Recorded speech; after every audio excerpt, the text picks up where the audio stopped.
తమ్ముడా చెల్లి, ప్రభు నిన్ను ఓడిపోనివ్వడు, నువ్వు గెలుస్తావు. అన్నిటిలో గెలుపొంది నీకు, అన్నిటిలో గెలుపొంది నీకు. మరి నువ్వు గెలుస్తావా ఓడిపోతావా అది నీ నిర్ణయం.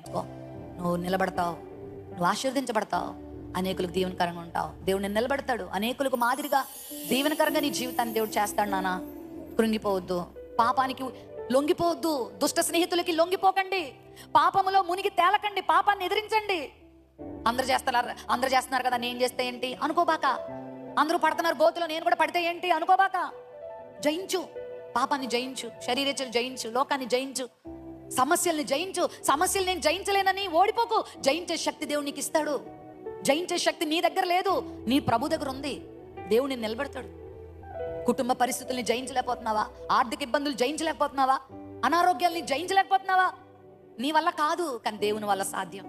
ప్రభు వల్ల సాధ్యం అమ్మా, నీ వల్ల కాదు, కానే కాదు, కానీ దేవునికి సమస్తం సాధ్యం.